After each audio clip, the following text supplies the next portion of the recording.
at pati Net25 mga kababayan, hindi na rin nakaligtas.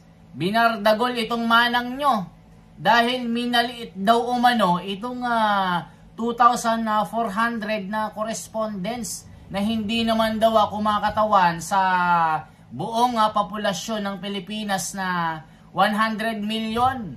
Aba, matindi ka manang Claire. O tignan nyo, pati saganang mamayan na talagang isang magagaling na mga journalist ito, pantay kung magbalita ito at walang bias.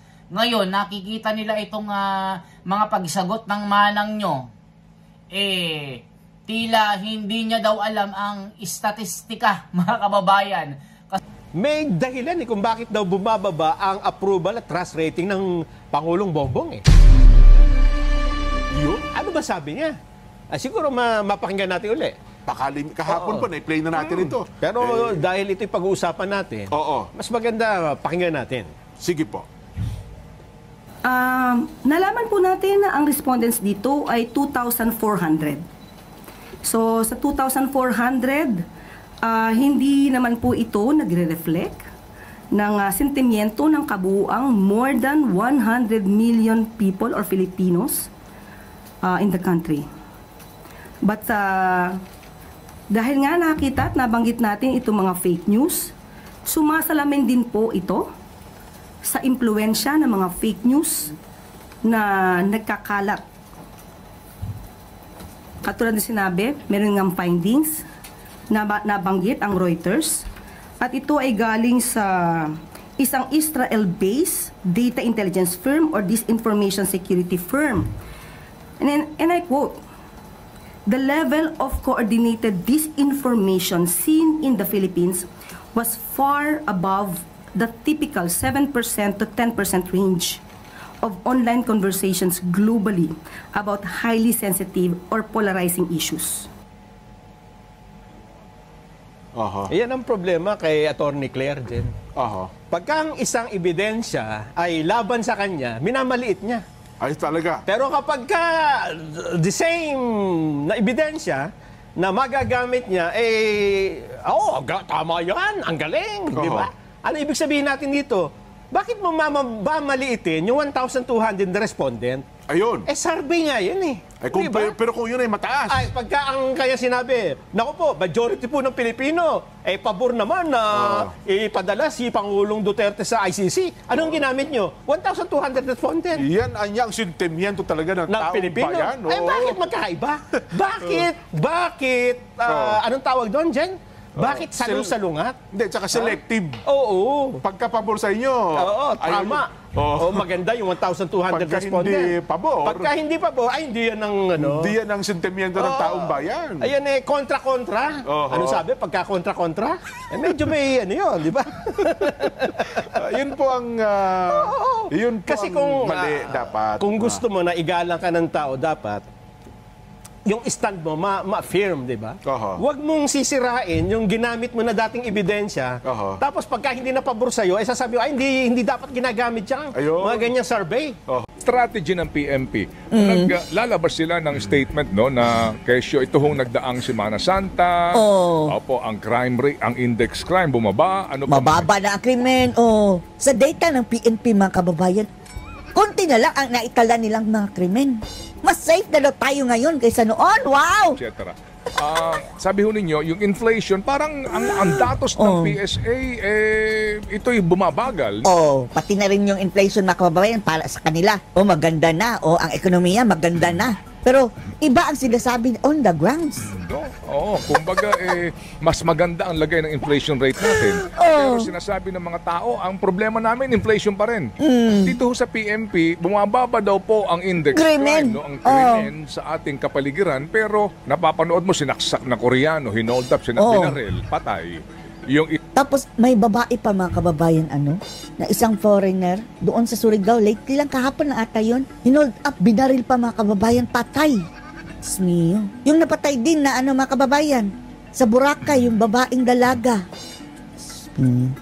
At iba't iba pang mga mga kababayan, mga krimen, hindi naman yan mapagkakaila, ha? And this kind of crime, mga kababayan, ay mga karumal, dumal. Isang sumakay lang ng, yung isang nagmamasada lang ng tricycle, pinagsasaksak. Yun, hospital. Nakita mo itong basag kotse ngayon. I mean, to be more... Snatching, mga kababayan, at isa pang hindi nila mapagkakaila, mga kababayan, yung paglaganap na ng paggamit ng droga. Diba? Nakikita na nga natin dyan sa Facebook, mga kababayan, sa YouTube, dyan sa social media. Nagbibideo pa ang paggamit ng pagbabatak, mga kababayan. Pragmatic about this, parang hindi rin po sigurong makatotohanan yung sinasabi ng PNP na bumababa ang krimen, pero ang amin nababalitaan at mapanood, puro krimen. Sagot! So, paano nyo ma-explain yan? Yun na nga po sa nangyayari. Fake news na naman. Yan na naman ang sagot niya, mga kababayan. Kaya yan din po yung pakiusap namin sa mainstream kasi po... ang media lang, fake news. Ang na-news talaga, yung mga isolated cases na tulad niya. Bakit hindi ba pwede i-news yan? Hindi naman yan isolated dahil araw-araw Sa makatuwid, ang dami pa nga hindi na-news, mga kababayan. Iilan lang yan. Ako po, ngayon, paglabas ko sa bahay, wala naman ako nakikitang saksakan. Yan ang justification mo. Dahil wala ka nakikitang saksakan, gusto mo talaga makita mo ang your own eyes. Huwag sanang mangyari, ha, na baka ikaw ang mabiktima ng mga addict dyan, mga kriminal dyan. Yan pa ang antayon mo, Claire Castro. Wala ka talagang makikitang saksakan dahil cordon solitaire ka mayroon ka lang siguro bodyguard. Maglakad ka sa tundo. O doon, kahit panghating gabi. Yang ang oras, mga kababayan, na mayroong mga krimen. Hindi ka nga siguro lumalabas tuwing gabi. Maglakad ka sa kalye sa gabi. Hindi dyan sa exclusive village, ha? Kundi dyan sa mga kalye na ordinaryong tao. Tingnan lang natin kung hindi ka mabibiktima ng mga drogista, mga kriminal dyan sa kalye. Subukan mo, Claire Castro. Ang depensa niya, mga kababayan, na paglabas niya, wala daw siyang nakikitang saksakan. Pagpunta ko dito sa palengke, wala naman ako nakikitang snatching. Wow! Saang palengke ka? Baka mall. Supermarket, mga kababayan. Magandang umaga sa inyong lahat, mga kababayan. Isang mapagpalang araw sa inyong lahat. Once again, ako si The Wonder sa Philippines. Ngayon po ang ating pag-uusapan itong mga nagaganap sa ating bayan. Dahil po sa pagbaba ng rating ng Pangulo, tinanong po ang Manang Claire nyo na Yusek ng Palasyo, parang hindi na po makasagot-sagot ng maayos. Kasi para lang may masagot ito, sasabihin niyang fake news ang mga nababalitaan sa paligid. Pati yung rating ng Pangulo na kulelat na po, naging 17 na lang, talagang lumagapak sa lupa ito, mga kababayan. At pati net 25, mga kababayan, hindi na rin nakaligtas. Binardagol itong manang nyo. Dahil minaliit daw umano itong 2,400 na correspondence na hindi naman daw kumakatawan sa buong populasyon ng Pilipinas na 100 million. Aba, matindi ka, Manang Claire. Tignan nyo, pati saganang mamayan na talagang isang magagaling na mga journalist ito, pantay kung magbalita ito at walang bias. Ngayon, nakikita nila itong mga pagsagot ng manang nyo. Tila hindi niya daw alam ang istatistika, mga kababayan. Kasi hindi daw pumapanig sa kanila yung binabalita, pinapasinungalingan niya. At kung pabor naman sa kanya, mga kababayan, talagang todo sagot ng, yes, tama yan. Pakinggan po natin, mga kababayan, ano ba ang sinasabi ng dalawang host. Magugulat kayo, mga kababayan, kasi nga, itong si Manang Claire kasi, alam nyo naman, isa itong pakialamera sa nangyaring rally po ng Iglesia ni Cristo, na isa rin sa mga basher na ang rally na ginawa doon ng Iglesia ni Cristo, hindi naman daw peaceful rally. Dahil isang political rally ito. Dahil nagsalita si Congressman Marcoleta. Kaya ngayon, mga kababayan, dahil sa bunganga ng manang na ito, binakbakan ng dalawang host ng Net25 ito, mga kababayan. Dahil tila hindi na daw niya kayang gampanan ang kanyang trabaho bilang spokesperson. Kumbaga itong manang nyo, imbes makatulong sa pagtaas ng grado ng Pangulo, parang siya pa yung mas malaking dahilan kaya nagiging mababa ang rating ng Pangulo. Tignan nyo mga kababayan, eto na po.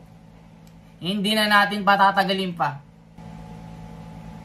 May dahilan kung bakit daw bumababa ang approval at trust rating ng Pangulong Bongbong. Ano ba sabi niya? Siguro mapakinggan natin ulit. Baka kahapon po, na-play na natin ito. Pero dahil ito'y pag-uusapan natin, mas maganda pakinggan natin. Sige po. Nalaman po natin na ang respondents dito ay 2,400. So, sa 2,400, hindi naman po ito nagre-reflect ng sentimiento ng kabuuang more than 100 million people or Filipinos in the country. But dahil nga nakita at nabanggit natin itong mga fake news, sumasalamin din po ito sa impluensya ng mga fake news na nagkakalat. Katulad na sinabi, meron ng findings na nabanggit ang Reuters at ito ay galing sa isang Israel-based data intelligence firm or disinformation security firm. And I quote, "The level of coordinated disinformation seen in the Philippines was far above the typical 7% to 10% range of online conversations globally about highly sensitive or polarizing issues." Yan ang problema kay Atty. Claire din. Pagka ang isang ebidensya ay laban sa kanya, minamaliit niya. Ay talaga. Pero kapag the same na ebidensya na magagamit niya, tama yan, ang galing, di ba? Ano ibig sabihin natin dito? Bakit mo mamaliitin yung 1,200 na respondent? Ayun. Survey nga yun eh. Ay, pero kung yun ay mataas. Ay, pagka ang kaya sinabi, naku po, majority po ng Pilipino, pabor naman na ipadala si Pangulong Duterte sa ICC. Anong ginamit nyo? 1,200 respondent. Yan ang sentimiento talaga ng tao. Pilipino. Bakit magkaiba? Bakit? Anong tawag doon, Jen? Bakit sa... O tingnan nyo mga kababayan, tama po yung senaryo ng dalawa na nung pinahuli itong si Tatay Digong sa ICC, tinanong daw ang taong bayan kung pabor ba. Pabor daw mga kababayan, tuwang-tuwa ito dahil majority daw ng mga Pilipino gustong ipahuli si Tatay Digong. Ngayon naman na bumaba ang rating mga kababayan, kung anong ginamit na survey, kanyang kinokontra ito dahil 2,400 po ang correspondence, ayaw niyang maniwala. Samantalang nung pinahuli ang PRRD sa ICC, tuwang-tuwa ito. Kaya nga pinagtatawanan siya ng dalawang Jose na parang kontra-kontra ito mga kababayan sa kanyang sinasabi. Ituloy pa natin. Ipadala si Pangulong Duterte sa ICC. Anong ginamit nyo? 1,200 respondent. Yan ang sentimiento talaga ng tao. Pilipino. Bakit magkaiba? Bakit? Anong tawag doon, Jen? Bakit salungat? Tsaka selective. Oo. Pagkapabor sa inyo. Oo, tama. Maganda yung 1,200 respondent. Pagka hindi pa po, hindi yun ang Hindi yan ang sentimiento ng taong bayan. Ayan kontra-kontra. Ano sabi? Pagka kontra-kontra? Medyo may yun, di ba? May sapak. Kasi kung gusto mo na igalang ka ng tao, dapat yung stand mo, ma-firm, di ba? Huwag mong sisirain yung ginamit mo na dating ebidensya. Tapos pagka hindi na pabor sa'yo, sasabi mo, hindi dapat ginagamit yan. Mga ganyang survey. Yun lang di ba yung survey na sinasabi nilang dapat daw ma-impeach? Diba? Si BP Inday sana pabor. Ginamit din yun. Pero sinabi ba niya na, ito po ay hindi ito ang kumakatawan sa kabuuan ng Pilipinas. 1,200 lang po ang sinurvey dito eh. Bakit pag ngayon, kontra sa'yo, sasabihin mo, hindi naman yan, diba? Anong tawag dun sa ganung tao? Hindi kasi... May sapak yun. Masyado niya kasi naapektuhan ang Pangulo ng mga fake news. Di ba sana kung tama at least kung tama, medyo may batayan pa. Pero kung sumisiraan niya sa Pangulo, fake news, yun ang talagang nagiging dahilan kasi nagiging paulit-ulit niya sa social media ay napakalakas ng kampanya na para bagang pumapailan lang ang mga fake news laban sa Pangulong Bongbong. Kaya maapektuhan na niya ang trust at approval rating ng Pangulo. Ibig sabihin, hindi niyo ginagawa yung trabaho ninyo. Ibig sabihin, incompetent kayo bilang mga opisyal ng Presidential Communications Office. Kasi na-overthrow kayo ng natatalo kayo ng peke. Ng social media, ng mga citizens eh. Samantalang all of the resources ng gobyerno, meron kayong TV, meron kayong social media, ang laki ng pondo ninyo. O mga kababayan, totoo ang sinasabi ng dalawang nagsasalita na ito sa Net25. Hindi nyo magawa ang inyong mga trabaho dahil nasasapawan kayo ng social media. O, ang dami nyong mga resources. Tignan nyo mga kababayan, tama lahat ng mga komento ng dalawang host ng Net25 na hindi nyo magawa ang inyong mga trabaho para mapabango ang rating ng Pangulo. Daming pondo ng gobyerno. May TV, may social media, may tagapagsalita sila. O tignan nyo, nasasapawan sila ng sinasabi nilang mga fake news. O, nasabi tuloy na incompetent kayo. Hindi nyo ginagawa ang mga trabaho nyo.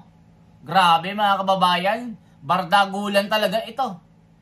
Kung makapagbardagul din kasi si Manang Claire, lalong-lalo na nung rally po ng Iglesia ni Cristo, sinabi niya kaya doon nagrally ang Iglesia ni Cristo dahil pumapabor ito kay Sara Duterte.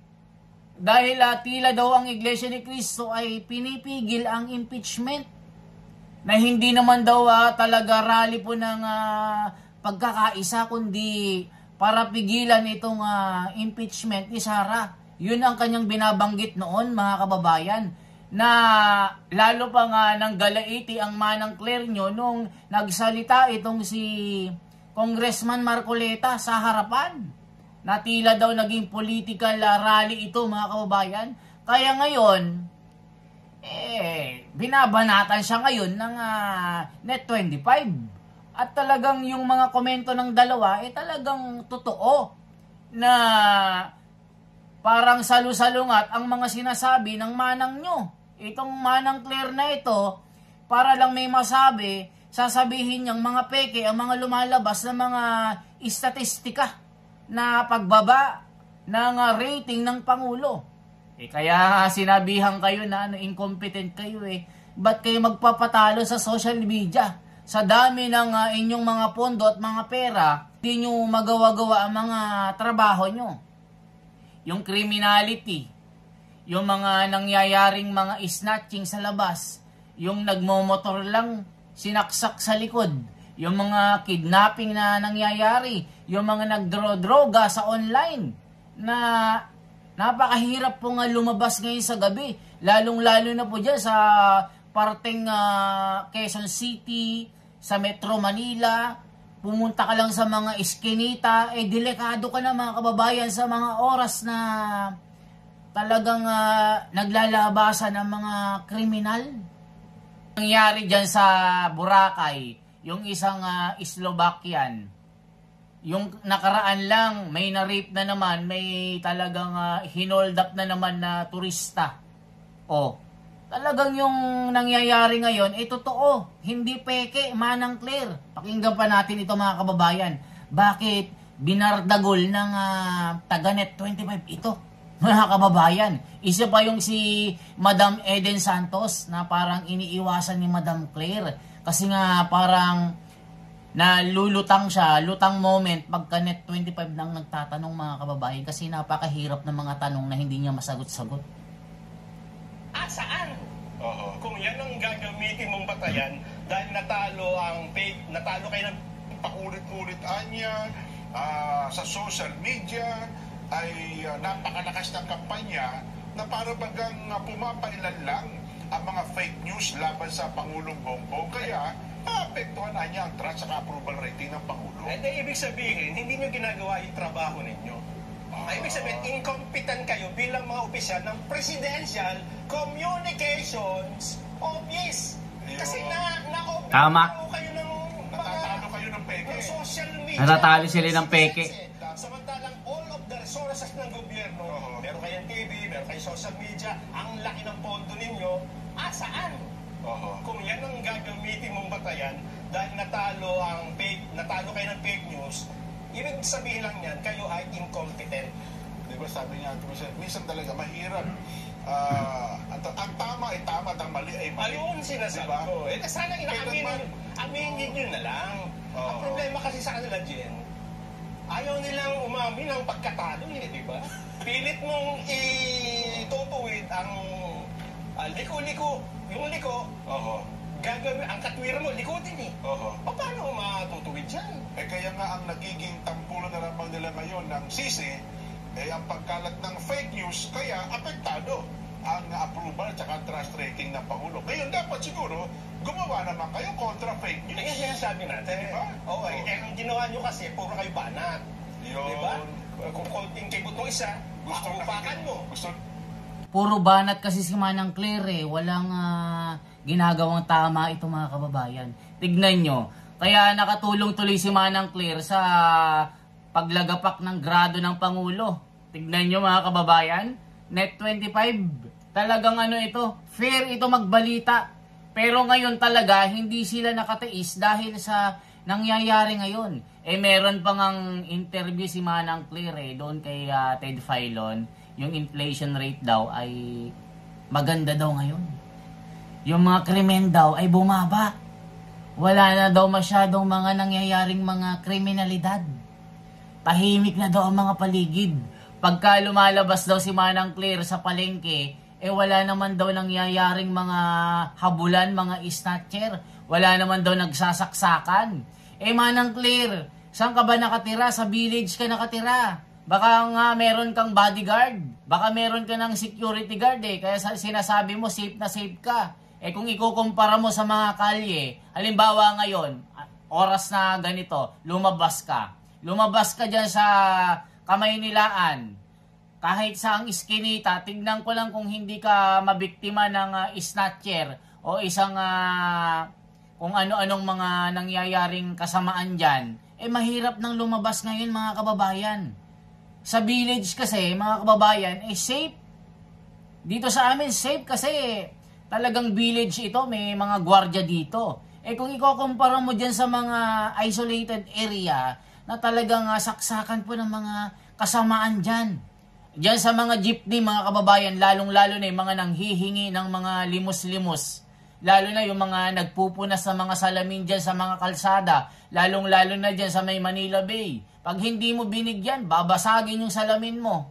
Diyan sa may C5, diyan sa may Nabotas, yung mga tracking dyan, harap-harapan na binabasag nilang salamin. Pag hindi nagbigay ng donasyon, ang daming mga dyan sa mga kung ano-ano dyan sa Metro Manila. Kahit saan sa probinsya mga kababayan, napakaraming rape na nangyayari ngayon. Sumakay lang sa motor, sinaksak sa likod. Iniwan na naglulupasay ito, mga kababayan. Kaya matindi itong mga nangyayari ngayon mga kababayan. Kaya hindi na nakakatuwa ito. Kaya nga ang Net 25 ay hindi na rin nakatiis dahil dito. Anong masasabi niyo mga kababayan sa nangyayari ngayon? Na kaya daw bumaba ang rating ng Pangulo dahil sa fake news, hindi daw na ibabalita yung mga tama. Talagang sinisi ni Manang Claire ang mga naglalabasan daw na peking balita. Kaya itong rating ng Pangulo sobrang baba daw. Sinisi pa niya yung mga correspondents na 1,500 hanggang 2,400 na correspondents na hindi naman daw kumakatawan sa buong populasyon ng Pilipinas na 100 million katao. So ibig sabihin, pag hindi pabor sa kanya, kinokontra niya. Pero pag pabor sa kanya mga kababayan, ang dami niyang sinasabi, totoo yan. Dahil ang pagdakip kay PRRD, tinanong ang mga tao sa survey, ay tuwang-tuwa sila, mga ganon. Pati impeachment ni Sara ay gusto ng mga tao. Saan sila kumuha ng statistics? Doon din sa SWSS mga kababayan yung Pulse Asia na yan, pag hindi pabor sa kanila, kinukontra nila. Kaya nga sabi ng dalawang host na ito, anong tawag doon pagka kontra-kontra yung sinasabi? Kayo mga kababayan, anong masasabi nyo sa kontra-kontra na sinasabi ng manang nyo? Bakit sobrang baba na ang grado ng Pangulo? Pati yung mga miyembro ng Partido Alyansa Pilipinas ay nagsisilayasan na rin mga kababayan. At si Congressman Marcoleta, habang tumatagal po, tumataas po ang grado. Baka pagdating ng isang linggo pa mga kababayan, number 1 na si Congressman Marcoleta. Itong mga wala sa katwiran, baka sa kubeta na lang ito makita Tignan nyo mga kababayan, di ba? Tignan nyo, kahit saan sila pumunta mga kababayan, Duterte ang sinisigaw. Sa Mindanao, Duterte ang sinisigaw, hindi sila pinapansin. Itong Partido Alyansa Pilipinas na ito, na naapektuhan sa pagbaba ng grado ng Pangulo. Kaya kayo na ang mag-comment dyan mga kababayan, anong masasabi nyo sa kaganapan ngayon? Na tila ang nangyayari po sa bayan natin, masalimuot na. Yung mga kriminalidad, pagtaas sa mga bilihin, gasolina, yung mga kamatis, napakamahal na, luya, napakamahal na. Mga kababayan, talagang hirap na, pati yung mga bigas, napakamahal. Yung 20 pesos sa bigas, hindi kasi natupad. Kaya tignan nyo mga kababayan, galit na mga taong bayan. Kaya kayo na po ang humusga kung anong masasabi nyo dito. Kaya binardagol, kaya ang dalawang host ng Net25 nanggagalaiti sa'yo, Manang Claire Kasi salo-salungat ang mga sinasabi mo Kaya mga kababayan, maraming salamat sa inyong lahat. Once again, ako si The Wonders sa Philippines. Isang like naman po, isang share dyan, isang subscribe. Para po dumami po tayo. Salamat po ng marami.